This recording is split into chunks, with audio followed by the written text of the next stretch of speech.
Mutiara Hikmah Official, menyingkap hikmah di balik sunnah.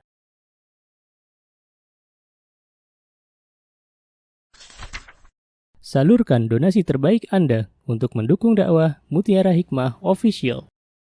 Mau haji yang gak pakai antri? Daftar sekarang, insya Allah 2024 berangkat. Gratis keberangkatan umroh sebelum haji. Dibersamai oleh Ustadz Hanan Yasir dan juga Ustazah Imro'atul Azizah. Buruan daftar sekarang juga, sebelum harga naik.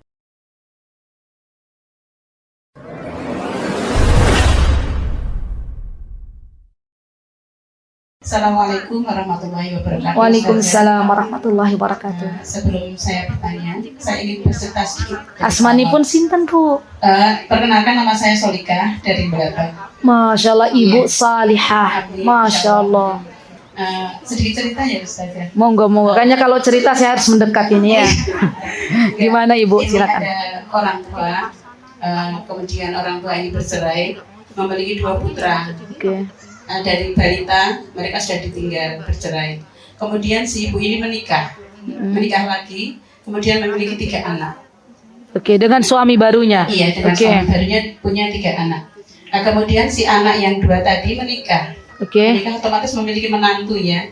Sebentar kok kayaknya gelur bentar. Jadi ada suami istri. Saya ulangi lagi, bercerai. Memiliki 2 anak putra. Memiliki 2 anak putra. Oke, terus si ibu ini menikah lagi dengan laki-laki, punya anak 3. Oke, baik. Beda bapak gitu. Oke, baik. Kemudian si 2 putra ini menikah, otomatis kan memiliki keluarga sendiri ya. Ini 2 anak ini sudah ditinggal dari balita, ikut kakeknya. Oke.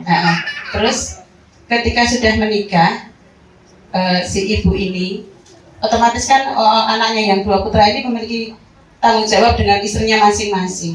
Tapi si ibu ini minta tiap bulan itu yang 3 anak dari suami yang baru tadi minta dicukupi gitu loh. Jadi setiap bulan padahal sudah dikasih jatah sama anak dan menantunya ini disamakan dengan pisahnya.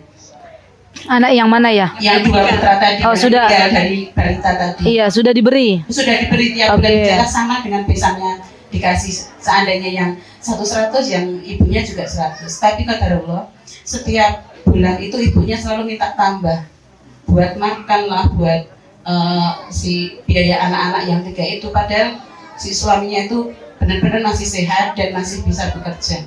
Yang ingin saya tanyakan Ustazah, bagaimana cara anak dan menantunya itu menghadapi ibunya ini? Karena setiap tidak dikasih karena uangnya sudah buat makan, buat kebutuhan, apalagi sekarang sedang hamil gitu ya, mau melahirkan, selalu jawabannya itu kasar dan selalu menyumpahi anak dan menantunya.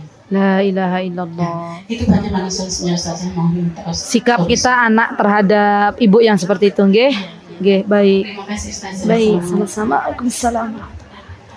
Jadi tambah ya Bu. Terima kasih Ibu atas pertanyaannya.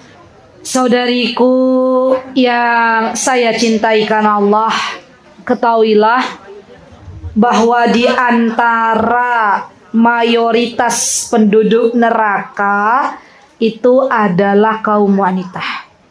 Kenapa kaum wanita mayoritas ada di neraka? Rasulullah pernah menjelaskan karena dia tidak mensyukuri apa yang dibawa oleh suaminya, gitu kan? Di antaranya juga karena para wanita ini tidak berusaha menjaga lisannya. Kalau tadi diceritakan ibu ini menyumpah serapah menantu dan anaknya dengan sesuatu yang tidak baik, maka bertakwalah kepada Allah. Ingat, lisan ini akan bertanggung jawab di akhirat. Ingat, mata kita akan bertanggung jawab di akhirat. Biasakan, kata Rasulullah SAW, kalau berucap itu hanya ada 2 pilihan. Man kana yu'minu billahi wal yaumil akhir, barang siapa yang beriman kepada Allah dan hari akhir, maka hanya 2 pilihannya. Falyaqul khairan aw liyasmut, berkata baik atau diam. Jadi bagi ibu terlebih dahulu bertakwalah kepada Allah. Jangan mudah untuk sumpah serapah. Ucapan ibu itu doa. Hati-hati. Ya, yang kedua, bagi seorang ibu manakala sudah diberi jatah oleh anaknya, maka tidak elok ketika meminta tambahan, apalagi suaminya masih sehat. Suami sambungnya masih bisa mencari nafkah. Banyak-banyak berdoa sama Allah. Apa doanya? Ya Allah, berikan keberkahan untuk hartaku. Ya Allah, jadikan aku wanita yang qanaah. Wanita yang qanaah itu merasa cukup dengan pemberian Allah. Kalau kita berdoa begitu, Bu, seberapapun harta yang Allah berikan melalui jalur anak kita itu cukup. Bahkan lebih. Ya, percayalah. Tapi kalau kita nggak berdoa seperti itu, ada kalanya yang namanya bukan kebutuhan dibeli. Kan dalam mengeluarkan harta kan ada dua tuh. Ada kebutuhan, ada keinginan. Kalau yang kita prioritaskan mana, Bu? Sudah punya baju 3, ada tren baju baru. Harusnya masih butuh apa mboten? Mboten. Beli lagi, beli lagi, beli lagi. Akhirnya uangnya ndak cukup, hanya untuk hidup berfoya-foya. Padahal lupa setiap baju yang kita pakai itu dihisab. Ya. Nah, bagi seorang anak, ya banyak-banyaklah berdoa sama Allah. Ya Allah, lembutkan hati ibu saya. Ya Allah, karuniakan rizki yang banyak. Gitu, boleh tuh berdoa gitu. Yang barokah, sehingga hamba bisa memberi lebih kepada ibu. Boleh. Boleh, Bu. Kita Anas bin Malik itu didoakan oleh Rasulullah SAW. Apa doanya Rasulullah? Kata Rasulullah kepada Allah Subhanahu wa taala, "Ya Allah, berikanlah Anas harta dan keturunan yang banyak." Maka Anas itu diceritakan dalam sebuah kisah. Anas bin Malik, beliau di dalam hidupnya kalau pas panen, Bu, unik.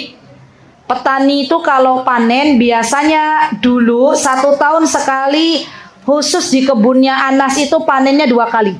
Masya Allah. Dan ini doanya Rasulullah SAW.